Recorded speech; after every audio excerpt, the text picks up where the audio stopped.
30 साल पुराना राज बेनकाब। रेणुका क्यों करती है सचिन से इतनी नफरत? रेणुका का अपने ही सगे बेटे सचिन के प्रति सौतेला और खौफनाक व्यवहार हमेशा से हर किसी के मन में एक ही सवाल पैदा करता है कि आखिर एक माँ अपने ही खून से इतनी नफरत कैसे कर सकती है। एक तरफ तेजस है जिसने हमेशा परिवार को धोखा दिया, पैसे चुराए, घर को कर्ज में डुबोया और रोशनी जैसी देशमुख परिवार की नाक कटवा दी, फिर भी रेणुका की आंखों पर तेजस के प्यार की पट्टी बंधी हुई है। दूसरी तरफ सचिन है जो भले ही शराब पीता और हमेशा गुस्से में रहता है, लेकिन उसी ने हमेशा इस परिवार का पेट पाला है।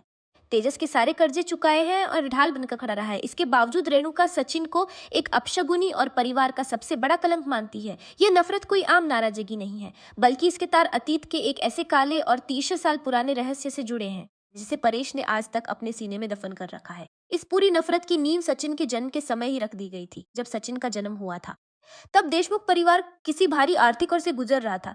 कुछ पुरानी मान्यताओं और एक ज्योतिषी की भविष्यवाणी ने रेणुका के मन में यह अंधविश्वास भर दिया था कि सचिन का जन्म इस परिवार के लिए और खासकर रेणुका के सौभाग्य के लिए एक बहुत बड़ा अपशगुन है। रेणुका जो हमेशा से अपने मान सम्मान और समाज में अपनी झूठी हैसियत को सबसे ऊपर रखती है, उसने अपनी सारी असफलताओं उस छोटे से बच्चे पर फोड़ दिया। लेकिन कहानी सिर्फ एक भविष्यवाणी तक सीमित नहीं है।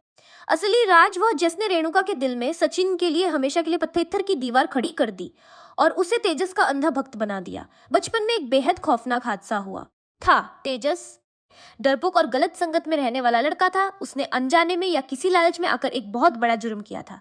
यह जुर्म इतना संगीन था कि अगर पुलिस तेजस को पकड़ लेती तो उसकी पूरी जिंदगी और रेणुका का समाज में रुतबा हमेशा के लिए खत्म हो जाता। उस वक्त सचिन, जो हमेशा से अपने परिवार और अपनी माँ के प्यार के लिए तरसता था, उसने अपने बड़े भाई को बचाने के लिए उस जुर्म का सारा इल्जाम अपने सिर पर ले लिया। बाल सुधार गृह में सचिन को वह सजा काटनी पड़ी जो उसने कभी की ही नहीं थी। तेजस ने बड़ी ही चालाकी से सारा दोष सचिन पर मढ़ दिया और खुद को पूरी तरह से मासूम साबित कर दिया। रेणुका को आज तक यही लगता है कि सचिन एक पैदाइशी अपराधी है जिसने बचपन में ही परिवार की इज्जत को मिट्टी में मिला दिया था, जबकि असली मुजरिम तेजस था।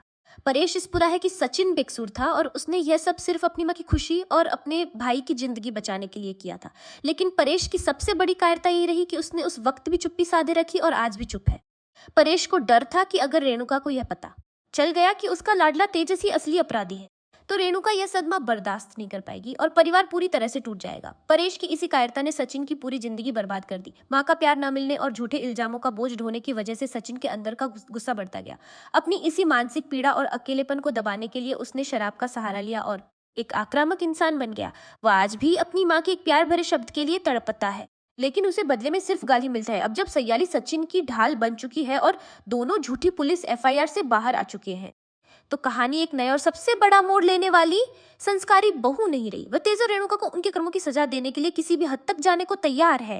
आने वाले समय में सयाली को कुछ ऐसे पुराने सुरक्षा, शायद कोई पुरानी डायरी, पुलिस की कोई पुरानी फाइल या फिर ऐसा बयान मिलेगा जो उसे 30 साल पहले की उस रात तक ले जाएगा जब सयाली के सामने यह सच आएगा कि उसका पति, जिसे दुनिया और खुद उसकी मां एक गुंडा और शराबी मानती है, वह असल में इस परिवार का सबसे बड़ा रक्षक है।